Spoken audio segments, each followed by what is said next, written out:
A lovely hello to all my beautiful, wonderful listeners and readers. Welcome to the Alchemist Reads and to a new series of Covid-19 Hell on Earth. I hope you guys are enjoying this series and you must have listened to our previous 7 episodes as well. If not, then why wait and why be late? Just check them out as soon as possible. Now going ahead with episode 8, topic 8, no takeoff for travel and tourism.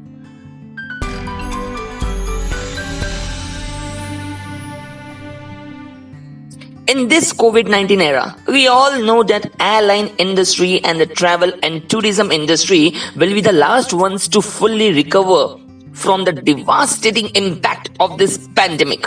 People haven't only shunned traveling due to strict travel restrictions everywhere, but also they are now afraid, and I mean very terribly afraid of letting themselves stay and move in places which according to them might not be fully prepared with all the amenities and facilities to look after them medically in case any of them fall prey to any contagious infection anytime, anywhere.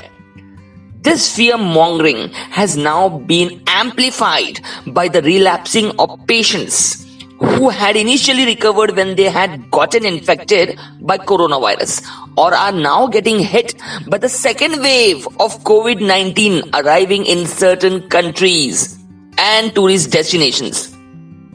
Hence, the number of FTA, foreign tourist arrivals, and the resultant FEE, foreign exchange earnings, has plummeted to levels unseen before for all the nations which were frequented a lot by these annual visitors and tourists. No one wants to step out and explore the world when their own little world of family and friends is under threat, says World Travel Tourism Council President and CEO Gloria Guevara. And well, who could blame her since this is a sad little fact anyway? Everyone knows that these iconic monuments and heritage sites won't disappear or vanish, but what won't be here if precaution isn't taken properly is one's life. And hence, going around the world, taking holidays, enjoying vacations are out of the window for now when due to severe lockdowns. Every day is now a one big holiday and paradoxically a tiring vacation also. And now, since the number of frequent travelers and tourists has dried up, so has the earnings and money made by the lodging sector, 3-star and 5-star hotels, and the highly touted Airbnb, and all the guest room providing families on that platform. Plus, in the hotel room bookings and occupancy, be it an overnight stay or for MICE, that is, meetings, incentives, conferences, earnings have all gone south precariously in a jiffy. So what's the way out of this tedium?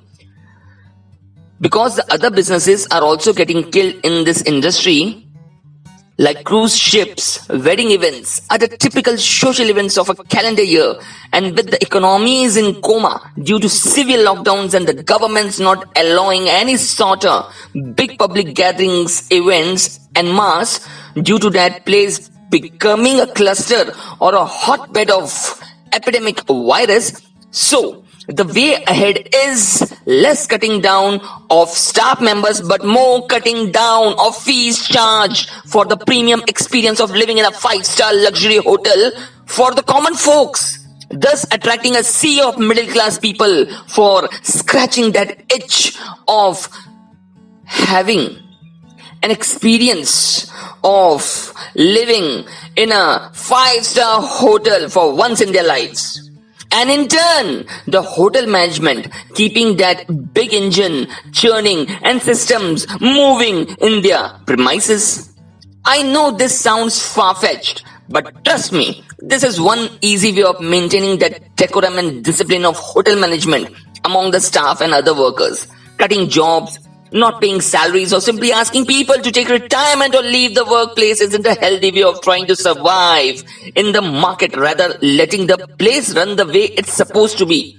Maybe by a degree or 2 or 3 lesser in its high orderliness in its fees, And charges might just be the way to be up on the ground, going about doing the right thing.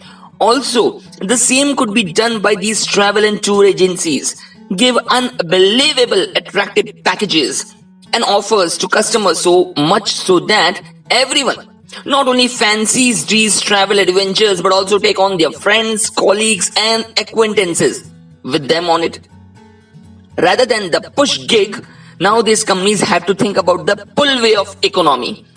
Agreed, businesses are in doldrums, but things could get even worse for these travel and tourism sector if nature takes an ugly turn and climate change becomes a climate crisis, as it slowly is beginning to become everywhere.